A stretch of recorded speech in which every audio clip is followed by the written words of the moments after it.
bringing you the news and information you need from the people making a difference. This is Comcast Newsmakers. So you take your child to the dentist and the dentist suggests a silver filling, which is part mercury. What do? Well, some doctors say you better run and just say no. Hello and thank you for joining us. I'm Candace Kelly and this is Comcast Newsmakers. This hour's newsmaker is Charles G. Brown from Consumers for Dental Choice. And today we're talking about mercury and dental fillings and whether or not mercury is harmful. Thank you very much for being with us today. Thank you, Candace. So many parents are presented with this situation where it's ready for a filling. Cheaper filling is a silver filling, but it has mercury. You say it is harmful, and there are many other pieces of legislation and laws that are in place that say mercury is harmful. How would you explain to a parent to say no to that option? Well, every scientist agrees mercury is harmful. The secret in dentistry, Candace, is that those silver fillings aren't silver. They are 50% mercury, and they have a little bit of silver. I think any pregnant woman who would be in the dental chair, if she was told, ma'am, here come your mercury fillings, she would get her rear end out of that chair and leave. Every parent would too. We've got to get that secret out. It's time for the dentist to level with the patient. Really, it's time for the dentist to stop using mercury fillings. And we commend the half of dentists, probably half of them now in New Jersey, who have stopped using mercury fillings. I mean, look at it this way. That mercury filling comes to the dentist with a skull and crossbones on it. After it's in the mouth and is then taken out, it is a hazardous waste.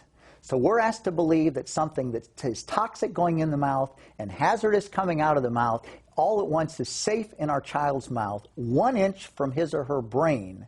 And when mercury, we know, is a neurological toxin and a reproductive toxin. And when we talk about a pregnant woman, especially who has mercury in her system, a developing brain is much more vulnerable to something happening to it.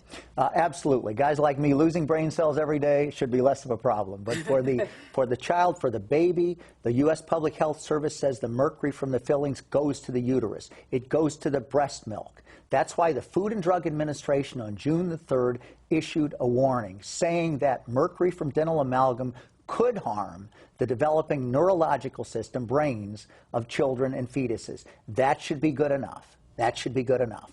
In fact, the Corzine administration already last year took a real positive step. The Department of Environmental Protection ordered every dentist in the state to catch this mercury before it went into the water because it is so damaging to our water supply. It's putting mercury in the water. Dental offices, tragically, are the #1 source of contaminating our water with mercury. But in addition, the Corzine administration said to the dentists, ask them to stop, ask them to put on substitutes, didn't command it yet. What we've got to do now is to take the next step. Either the dentists ought to abandon it, the other half, the old-fashioned half, that just persist in this easy profits. Because, see, they do have a way out. In other words, it's a suggestion, strongly suggested that they do this, but they don't have to right now. They don't have to yet, and so who's ending up getting the mercury fillings? Well, let's put it this way. The NAACP witness testifying before Congress a couple years ago said what we have in this country in dentistry is choice for the rich and mercury for the poor. And it's time that poor pregnant women, in addition, especially low-income children, any child, not have that exposure. It's Russian roulette. Is it going to harm every child? No. Any toxin, there's a combination of toxins. Is it going to harm some children? I don't think there can be any doubt. So when somebody is given the option of being offered a mercury or silver filling, because the mercury is in the silver filling, what do you tell them? Because it becomes a question of economics. Yes, and that's why we've got to have insurance that covers it. There's a bill in New Jersey to give equity, and we certainly support that.